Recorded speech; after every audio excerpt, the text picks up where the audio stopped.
Welcome to our channel. నేను మీ వెంకట్. ఏదైతే HCU lands పై issue నడుస్తుంది, దీని గురించి మనతో మాట్లాడడానికి కామన్ పర్సన్ ఒక అబ్బాయి ఉన్నాడు. అడిగి చెప్తాం. బ్రదర్, ఇప్పుడు ఏదైతే హెచ్సియు ఉంది, హైదరాబాద్ సెంట్రల్ యూనివర్సిటీకి సంబంధించిన 400 ఎకరాలని గవర్నమెంట్ ప్రైవేటీకరణ చేస్తామని చెప్పి అంటున్నారు. ఇది కరెక్ట్ అంటారా, రాంగ్ అంటారా? అది ముమ్మాటికి తప్పు. ఇప్పుడు ఆయన డెవలప్ చేయాలనుకుంటే ఈ 400 ఎకర్సే కాదు, హైదరాబాద్లో కాకుండా ఆయన సొంత నియోజకవర్గంలో కూడా, కొడంగల్లో కూడా చాలా భూములు ఉన్నాయి. అది తీసుకొని డెవలప్మెంట్ చేస్తే ఇంకా తెలంగాణ చాలా ముందుకు వెళ్తుంది. ఆల్రెడీ గ్రీన్ లంగ్స్ అనే హైదరాబాద్కి ఉన్న ఆ 400 ఎకర్స్ ఫారెస్ట్ ఏదైతే ఉందో, దాని నుంచి వచ్చే ప్రతి ఒక్క అంటే ఆక్సిజన్ కానివ్వండి, తెలంగాణ ప్రజలు హైదరాబాద్లో చాలా మట్టికి దానివల్లనే ఆరోగ్యాలు చాలా మంచిగా ఉండి ఇప్పుడు ఏదో ఉన్నారు. అట్లాంటిది అది కూడా తీసేసిన తర్వాత పొల్యూషన్స్ అయిపోయి వాటర్ దొరకకుండా హైదరాబాద్ ఏమవుతుందో కూడా తెలియకుండా పోతుంది అసలుకి. ఇప్పుడు ఏదైతే కేటీఆర్ గారు నిన్న ఒక ప్రెస్ మీట్ పెట్టి, మేము నెక్స్ట్ 3-4 సంవత్సరాలు మేము అధికారంలోకి వస్తాం, మేము అధికారం రాగానే హెచ్సియు సంబంధించిన 400 ఎకరాల ల్యాండ్ని మేము తీసుకొని ఈకో పార్క్ చేస్తాము. మేము ఫస్ట్ చెప్తున్నాము, ఎవరు దీన్ని తీసుకోవద్దు, ప్రైవేటీకరణ తీసుకోవద్దు, ఎవరు ఈ భూమి ల్యాండ్ని తీసుకోకూడదు అని చెప్పి ఒక చిన్న వార్నింగ్ ఇచ్చాడు. దీనిపై మీరేమంటారు? దానిపై అది 100% నిజము. ఈరోజు తీసుకున్నంత మాత్రాన రేపు వాళ్ళు తీసుకొని ఈకో పార్క్ చేయడం చాలా హైదరాబాద్కి అది చాలా అవసరం కూడా. అది కోర్టులో ఉంది. వాళ్ళ కోర్టు బట్టి దాన్ని బట్టి మనం ఆలోచించుకోవాలి. కోర్టు డిసైడ్ గవర్నమెంట్ ఎగ్రీ అయింది, ఎగిరేమి స్టాప్ చేశారు కదా. వాళ్ళ పబ్లిక్ కానీ ఇంకోటి కానీ విమర్శించడానికి ఏముంది? అపోజిషన్ వాళ్ళు ఉండే పెట్టి బీజేపీ కేసీఆర్ గారు ఈ తోలుగుని ఇది అన్యాయం న్యాయం అనేది చెప్తూ ఉంటారు.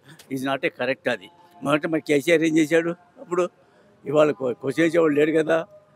వాడు కేసీఆర్ ఆ గవర్నమెంట్ రావడం కోసం ఇవాళ ఆడు చేస్తున్నాడు ఆ పనులని. అట్లాగే బీజేపీ రెండు ఆలోచిస్తుంది. ఇది కరెక్ట్. ఇప్పుడు గవర్నమెంట్ దగ్గర డబ్బులు లేవు ఇవాళ పొజిషన్ అయితే, దానికి డబ్బు ఎట్లా రాబట్టాలని చూస్తున్నారు.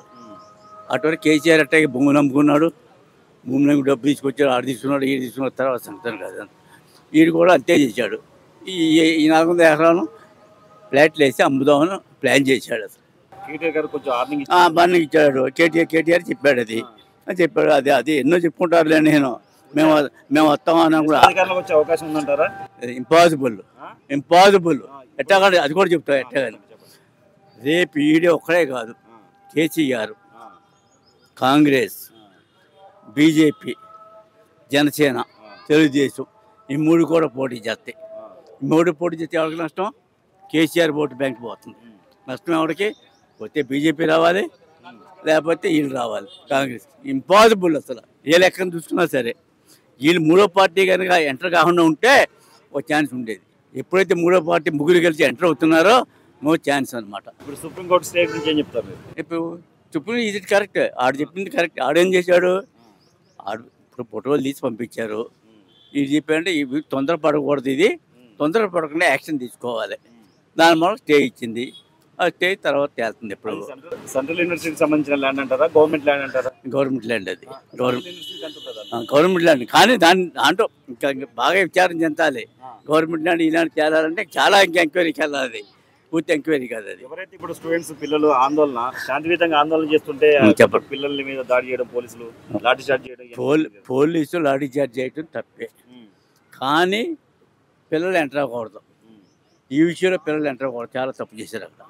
స్టూడెంట్స్ అనేది నీకు గవర్నమెంట్ అనేది తెలదు, నీ యూనివర్సిటీ అనేది తెలదు. యూనివర్సిటీ గెపికి అంటే సరిపోతుందా? కోర్టు డిసిషన్ చేసి చెప్పొచ్చుగా, యూనివర్సిటీ ల్యాండ్ అసలు ఎందుకు వెళ్ళావు అని పెనాల్టీ చేయొచ్చు కదా. దాన్ని ఏమంటుంది? దాని పెనాల్టీ కోసం చీఫ్ సెక్రటరీని అడుగుతుంది. మళ్ళీ ఇప్పుడు చీఫ్ సెక్రటరీ మీద నువ్వేం చేస్తావు అని అడుగుతుంది. అదే ready suspend that is impossible. కానీ ముందు అంటానికి వచ్చు, కానీ ఎవరు సస్పెండ్ చేయలేరు ఇంతవరకు. అయితే ఎంతమంది సస్పెండ్ చేయాలి ఇప్పటికి? అదంతా అది ఒకటి ఇంపాసిబుల్. అది లెంబిళ్ళు గమ్మిళ్ళు ఉండేం చెప్తున్నాడు కదా కోర్టు. ఏమని చెప్తున్నాడు? ఇవన్నీ ఉన్నాయి కదా, దానికి సెక్యూరిటీ ఏంటి అంటున్నాడు. అన్నాడులే. అది కరెక్ట్ కాదు. ఈడు తొందరపడ్డాడయ్యా. రేవంత్ రెడ్డి తొందరపడ్డాడు. గబికి వెళ్ళి మెసేజ్ నింపి ఫారెస్ట్ చెడగొట్టకూడదు. ఫారెస్ట్ చెడగొట్టాలంటే పర్మిషన్ కూడా కావాలి.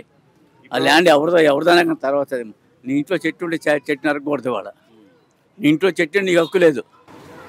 ఇప్పుడు 10 సంవత్సరాలు బీఆర్ఎస్ పాలన చూశారు, ఇప్పుడు కాంగ్రెస్ పాలన సంవత్సరాల కాంగ్రెస్ పాలన చూశారు. ఏది బాగుంది? కాంగ్రెస్లో డబ్బు ఉంటేగా పాలన సంగతి ఆలోచిద్దాం ముందు. గవర్నమెంట్లో డబ్బు ఉంటేగా చేయటానికి ఇడిదికి. ఆ డబ్బు తెలివితేటగా తెచ్చడానికి only Chandrababu, only one all over ఇండియాలో. చంద్రబాబు లేడు ఇక్కడ మనకి. లేడు, రేపు వస్తాడు. రేపు 3 ఏకమవుతాయి, ఓటు బ్యాంక్ చీలిపోతుంది, కేసీఆర్ డౌన్ అవుతాడు. కావాలి రాసుకోండి కావాలంటే. అంటే గతంలో ఇదే ల్యాండ్ 25 ఎకరాలు మై హోమ్ వాళ్ళకు కట్టబెట్టినట్టు బీఆర్ఎస్. ఏమన్నది నాకు అంత, నాకు ఇప్పుడు నేను ఐటీ ఉండటం అది అది నాకు తెలియదు. సరే, రెండో విషయం ఇది, రేపు కేసీఆర్ ఎట్లా డౌన్ అవుతాడో కూడా చెబుతున్నా. ఈ డౌన్ ఈ రాకపోతే కేసీఆర్ ఛాన్స్ ఉంది, ఒక ఛాన్స్. అంటానికి ఏమొచ్చాయా? నేను అంటాను, నువ్వు అని వచ్చావు మాట అంటానికి ఏమొచ్చాయి? అది అంటాం ప్రజల వ్యతిరేకత అంటున్నారు. ప్రజలకి ఉందో, ప్రజలతో ఎవడొచ్చినా అదే మాట్లాడతాడు. అపోజినాడు ఆడేం చేశాడు? పగలు తీశాడు. మరి కేసీఆర్ ఏం చేశాడు? ఉండగా కాదు 10 సంవత్సరాలు ఏం డెవలప్ చేశాడు చెప్పమనండి. ఒకటి విషయం చెప్పమనండి. ఇప్పుడు 10 సంవత్సరాల్లో బీఆర్ఎస్ గవర్నమెంట్ మీద రానంత వ్యతిరేకత ఈ సంవత్సరంలో కాంగ్రెస్ ప్రభుత్వం మీద వ్యతిరేకత వచ్చింది. ప్రజాపాలన అని చెప్పారు. ఇదేనా ప్రజాపాలన? ఐడియా కానీ ఏళ్ల కాలం అదే ఒకటి చెప్తాను.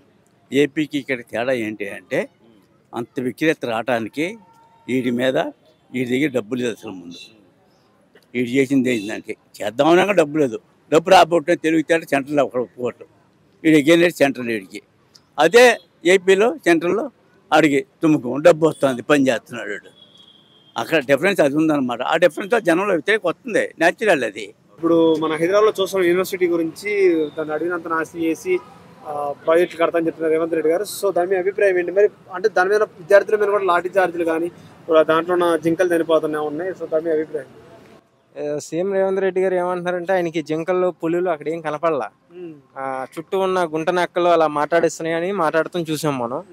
సో మరి ఈ వీడియోల్లో కనపడే ఏంటి? అరుపులు ఏంటి? జేసీపీలు పక్కన పౌరాలే కానీ ఆ జింకలే కానీ పరిగెత్తే విజువల్స్ మనం చూస్తున్నాం. మరి అవన్నీ ఆయన కనపడతలేదా? నాకు అర్థం కావట్లేదు. అంటే డెవలప్మెంట్ కోసం చేస్తున్నా అంటున్నారు, కరెక్టేనా? మరి ఇప్పుడు అడవి అంటే తల్లి లాంటిది, దాన్ని కొట్టేసి ఏం డెవలప్మెంట్ చేస్తే బిల్డింగ్లు కడతావేమో, అంతే కదా. పచ్చని అడవిని పోగొట్టుకుని నువ్వు రేపొద్దున ఏం బతుకుతావు? ఆక్సిజన్ కావాలి నువ్వు పీల్చుకోవాలంటే. నువ్వు చెట్లు ఎక్కడ పడితే అక్కడ నడుక్కుంటూ పోతే ఆక్సిజన్ ఎవరు? రేపొద్దున ఇప్పుడు బాగానే ఉంటారు, రేపొద్దున పిల్లలకి భవిష్యత్తు ఏంది? అది ఆలోచించట్లేదు ఆయన. అది మరి విద్యార్థులు లాఠీ చార్జ్ చేస్తున్నారు కదా, దాని మీద అభిప్రాయం. అదంటే చాలా తప్పు. అది లేడీస్ అని చూడకుండా కూడా జుట్లు పట్టుకొని కొట్టడం. వాళ్ళు ఎక్కడెక్కడో నుంచి పల్లెటూరుల నుంచి వచ్చి ఇక్కడ చదువుకుంటున్నారు.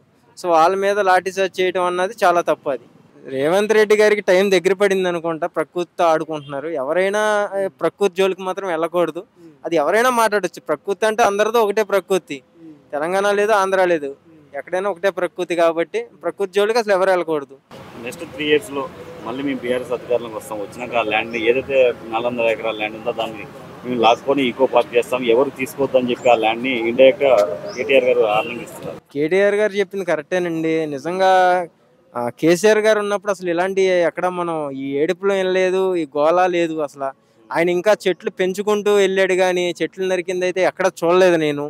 హైదరాబాద్ చంద్రబాబు నాయుడు గారు డెవలప్ చేస్తే కేసీఆర్ గారు కొంచెం డెవలప్ చేశారు. ఉన్న డెవలప్మెంట్ ఇంకా చేయండి అంటే ఉన్న డెవలప్మెంట్ కాకుండా అడవులను కొట్టుకుంటూ పోతున్నారు. ఇది ఎక్కడ న్యాయం నాకు అర్థం కావట్లేదు. సంవత్సరంలో రేవంత్ రెడ్డి పాలన ఎలా ఉంది? జీరో భయ. ఇప్పుడు మొన్న ఏదైతే హైడ్రా కానీ ఇది ఏదైతే ప్రజాపాలన అని చెప్పి అధికారంలోకి వచ్చి ప్రజలు హైడ్రా అంటే అది ఉపయోగపడేటట్టే ఉంది మొత్తం ఆలోచిస్తే, అది ఓకే. కానీ అడవిని కొడతాం అంటే అది చాలా తప్పు. అది